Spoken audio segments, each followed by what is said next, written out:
മുഖ്യമന്ത്രിയെ തീരുമാനിച്ച് 48 മണിക്കൂറിനകത്ത് ബാക്കി മന്ത്രിസഭാംഗങ്ങളെയും തീരുമാനിക്കാൻ കഴിഞ്ഞു എന്നുള്ളത് ചെറിയ കാര്യമല്ല. സമ്പൂർണ്ണ ക്യാബിനറ്റ് തന്നെ ഒരുമിച്ച് സത്യപ്രതിജ്ഞ ചെയ്തു എന്നുള്ളതും ചെറിയ കാര്യമല്ല, വലിയ കാര്യം തന്നെയാണ്. എല്ലാ മന്ത്രിമാരും ഒരുമിച്ച് സത്യവാചകം ചൊല്ലി അധികാരമേറ്റെടുത്തു. പക്ഷേ വകുപ്പ് വിഭജനം ഏതാണ്ടൊരു കീറാമുട്ടിയായിട്ട് നിലകൊള്ളുകയാണ്. ഇത് പറയുന്ന സമയത്തും അത് പൂർത്തീകരിച്ചിട്ടില്ല. ആർക്ക് ഏത് വകുപ്പ് എന്നറിയാൻ പാടില്ലാതെ മന്ത്രിമാരിങ്ങനെ നിലാവത്ത് കോഴി അഴിച്ചുവിട്ട പോലെ നടക്കുകയാണ്. പി കെ കുഞ്ഞാലിക്കുട്ടിക്ക് ഉറപ്പുണ്ട് അദ്ദേഹത്തിൻ്റെ വകുപ്പ് വ്യവസായവും വിവരസാങ്കേതിക വിദ്യയുമായിരിക്കും. അതുപോലെ രമേശ് ചെന്നിത്തലയ്ക്കും ഉറപ്പുണ്ട് അദ്ദേഹത്തിൻ്റെ വകുപ്പ് ആഭ്യന്തരവും വിജിലൻസുമാണ്. കെ മുരളീധരനും മിക്കവാറും ഉറപ്പുണ്ട് ആരോഗ്യവും ദേവസ്വവുമാണ്. പക്ഷേ പല മന്ത്രിമാരെ സംബന്ധിച്ചുള്ള ഈ കാര്യത്തിൽ യാതൊരു ഉറപ്പില്ല. സി പി ജോണിന് ഗതാഗതമായിരിക്കും എന്ന് അദ്ദേഹം വിചാരിക്കുന്നു. മാറ്റം വരാനുള്ള സാധ്യത നമുക്ക് തള്ളിക്കളയാൻ കഴിയില്ല. അതുപോലെ മോൻസ് ജോസഫിന് ജലവിഭവമായിരിക്കും എന്നാണ് അദ്ദേഹം കരുതുന്നത്. അതും ഉറപ്പായിട്ടില്ല. മറ്റു മന്ത്രിമാരുടെ കാര്യത്തിൽ യാതൊരു ധാരണയുമില്ല. വരും ഓരോ ദശ വന്ന പോലെ പോവും എന്ന് കവി പറഞ്ഞ പോലെയാണ് അവസ്ഥ. അങ്ങനെ തിരിയാ ലോക രഹസ്യമാർഗമേ എന്ന് പറയുമ്പോൾ ആ രഹസ്യം മുഖ്യമന്ത്രി വി ഡി സതീശനും അറിയില്ല, അതുപോലെ ഹൈക്കമാൻഡിലിരിക്കുന്നവർക്കും അറിയില്ല. അതിന് കാരണം, പ്രധാനപ്പെട്ട കാരണം എന്ന് വെച്ചാൽ ഈ ഒജ ജനറേഷൻ്റെയൊക്കെ വകുപ്പ് വളരെ നിസ്സാരമായിട്ട് പരിഹരിക്കാവുന്നുള്ളൂ. അല്ലെങ്കിൽ ബിന്ദു കൃഷ്ണയുടെ കാര്യത്തിലോ അതിനൊന്നും ഒരു ബുദ്ധിമുട്ടില്ല. ഇവിടുത്തെ യഥാർത്ഥ തർക്ക വിഷയമെന്ന് വെച്ചാൽ ഒറ്റക്കൊരു വകുപ്പിനെ കുറിച്ചാണ്. അത് ഉന്നത വിദ്യാഭ്യാസ വകുപ്പാണ്. ഈ ഉന്നത വിദ്യാഭ്യാസം എന്ന് പറയുന്നത് നേരത്തെ UDF ഭരണകാലത്ത് ഒറ്റ വകുപ്പേ ഉണ്ടായിരുന്നുള്ളൂ. സാധാരണ വിദ്യാഭ്യാസവും ഉന്നത വിദ്യാഭ്യാസവും എല്ലാം കൂടി ചേർത്ത് വിദ്യാഭ്യാസ വകുപ്പ്. നാലകത്ത് സൂപ്പി മന്ത്രിയായിരുന്നപ്പോഴും പിന്നീട് അബ്ദുറബ്ബ് മന്ത്രിയായിരുന്നപ്പോഴും ഈവൻ MA ബേബി മന്ത്രിയായിരുന്നപ്പോഴും ഒക്കെ വിദ്യാഭ്യാസ വകുപ്പ് എന്ന് പറഞ്ഞാൽ വിദ്യാഭ്യാസ വകുപ്പായിരുന്നു. പക്ഷേ പിണറായി സർക്കാരിൻ്റെ കാലത്ത് ഇത് രണ്ടായിട്ട് വിഭജിച്ചു. പല സംസ്ഥാനങ്ങളും ഇത് പണ്ടേ തന്നെ വിഭജിച്ചിട്ടുള്ളതാണ്. സെക്കൻഡറി വിദ്യാഭ്യാസ വകുപ്പ്, അതുപോലെ ഉന്നത വിദ്യാഭ്യാസ വകുപ്പ്, സാങ്കേതിക വിദ്യാഭ്യാസ വകുപ്പ്, ഇതൊക്കെ വിഭജിച്ച സംസ്ഥാനങ്ങളുണ്ട്. വലിയ വലിയ സംസ്ഥാനങ്ങളാണ്. കേരളത്തിൽ ഇങ്ങനൊരു വിഭജനം ഉണ്ടാക്കിയത് ഒന്നാം പിണറായി സർക്കാരിൻ്റെ കാലത്താണ്. നമ്മുടെ C രവീന്ദ്രനാഥായിരുന്നു പൊതുവിദ്യാഭ്യാസ മന്ത്രി, KT ജലീലായിരുന്നു ഉന്നത വിദ്യാഭ്യാസ മന്ത്രി. പിന്നീട് അടുത്ത സർക്കാരിൽ, രണ്ടാം പിണറായി സർക്കാരിലും ഇത് തന്നെ ആവർത്തിച്ചു. പൊതുവിദ്യാഭ്യാസ മന്ത്രി സഖാവ് ശിവൻകുട്ടിയും ഉന്നത വിദ്യാഭ്യാസ മന്ത്രി ഉന്നത ബിരുദധാരിയും കോളേജ് പ്രൊഫസറുമായിരുന്ന ഡോക്ടർ ബിന്ദുവുമായിരുന്നു. അങ്ങനെയാണ് ഒരു വിഭജനം ഉണ്ടായത്. ഇപ്പോൾ ഈ വിഭജനം നിലനിർത്തണോ അത് വിദ്യാഭ്യാസ വകുപ്പ് ഒന്നാക്കണോ? ലീഗ് ഭരണം ഒന്നാക്കിയാൽ മതി എന്നുള്ളതാണ്. പൊതുവിദ്യാഭ്യാസത്തിൻ്റെ തുടർച്ചയാണല്ലോ ഉന്നത വിദ്യാഭ്യാസം. ഇപ്പോൾ ലീഗുകാരെ സംബന്ധിച്ചിടത്തോളം രണ്ടായാലും ഒരു വ്യത്യാസമില്ല. Both are mathematics. പക്ഷേ ഉന്നത വിദ്യാഭ്യാസ വകുപ്പ് ലീഗിന് കൊടുക്കരുത് എന്ന അഭിപ്രായമുള്ള ആളുകൾ ഭരണമുന്നണിയിൽ തന്നെയുണ്ട്. ഭരണമുന്നണിയെ പിന്തുണയ്ക്കുന്ന ചില ജാതി മത സംഘടനകൾക്കിടയിലുണ്ട്. NSS പറയുന്ന വിദ്യാഭ്യാസ വകുപ്പ് ലീഗിന് കൊടുക്കരുത്, SNDP പറയുന്നതും വിദ്യാഭ്യാസ വകുപ്പ് ലീഗിന് കൊടുക്കരുത് എന്നാണ്.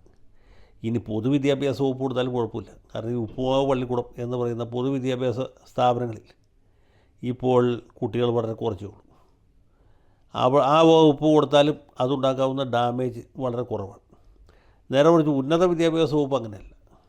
കോളേജുകൾ അനുവദിക്കുന്നത്, അഫിലിയേഷൻ കൊടുക്കുന്നത്, അതുപോലെ സർവകലാശാലകളിൽ വൈസ് ചാൻസലർമാരെ നിയമിക്കുന്നത്, സിൻഡിക്കേറ്റ് അംഗങ്ങളെ, സെനറ്റ് മെമ്പർമാരെയൊക്കെ തീരുമാനിക്കുന്നത് ഉന്നത വിദ്യാഭ്യാസ വകുപ്പാണ്. കാര്യം സർവകലാശാലകൾക്ക് സ്വയംഭരണം ഉണ്ടെന്നൊക്കെ പറയുമ്പോഴും ഈ സ്വയംഭരണം എങ്ങനെ ഉണ്ടായി എന്നുള്ള ഒരു ചോദ്യമാണല്ലോ. അപ്പോൾ സ്വയംഭരണത്തിനകത്ത് വേറൊരു ഭരണമുണ്ട്, അതാണ് ഇവർ ഉന്നം വയ്ക്കുന്നത്. അപ്പോൾ ഉന്നത വിദ്യാഭ്യാസ രംഗത്ത് ക്രിസ്തീയ സഭകളുടെ മേൽക്കോയ്മ നിലനിർത്താനും അവരുടെ പ്രാമാണ്യം ഊട്ടി ഉറപ്പിക്കാനും മതമേലധ്യക്ഷന്മാർ ദത്തശ്രദ്ധരാണ്, പ്രതിജ്ഞാബദ്ധരാണ്. പ്രത്യേകിച്ച് കത്തോലിക്ക മതപുരോഹിതന്മാർ ആ കാര്യത്തിൽ ഒരു വിട്ടുവീഴ്ചയ്ക്കും തയ്യാറില്ല. അതുകൊണ്ടാണ് ഉന്നത വിദ്യാഭ്യാസ വകുപ്പ് കോൺഗ്രസ് ഏറ്റെടുക്കണം എന്ന് പറഞ്ഞത്. കോൺഗ്രസ് ഏറ്റെടുക്കണം എന്ന് പറഞ്ഞാൽ സഭ ഏറ്റെടുക്കണം എന്നാണ്, സഭയ്ക്ക് താല്പര്യമുള്ള ഒരാളെ വെക്കണം എന്നുള്ളതാണ്. അങ്ങനെ അവർ കണ്ടെത്തിയ ആളാണ് റോജി എം ജോൺ.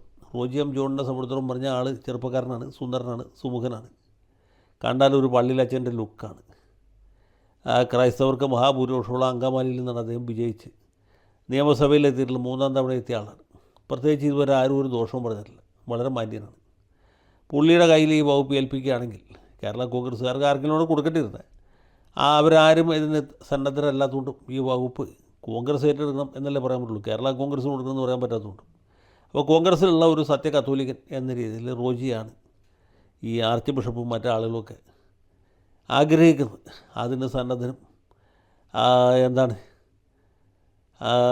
എല്ലാ തരത്തിലും ഒത്താശ ചെയ്യുന്ന ആളുമാണ് സതീശൻ. കാരണം കത്തോലിക്ക മതമേലധ്യക്ഷന്മാരെ വെറുപ്പിച്ചുകൊണ്ട് കേരളത്തിൽ ഒരു കോൺഗ്രസ് മുഖ്യമന്ത്രിക്ക് തുടരാൻ പറ്റില്ല. കമ്മ്യൂണിസ്റ്റ് മുഖ്യമന്ത്രിക്ക് പോലും പറ്റില്ല, പിന്നെയാണ് കോൺഗ്രസ് മുഖ്യമന്ത്രിക്ക്. അപ്പോൾ അങ്ങനെ ഒരു സാഹചര്യത്തിൽ റോജിക്ക് കൊടുക്കാം എന്ന് വിചാരിച്ചു. അപ്പോഴാണ് ലീഗുകാരും പോട്ടെ, ഇനിയിപ്പോൾ ഉന്നത വിദ്യാഭ്യാസം ഇല്ലെങ്കിലും കുഴപ്പമില്ല, ഉള്ളത് വെച്ച് ഭരിക്കാം.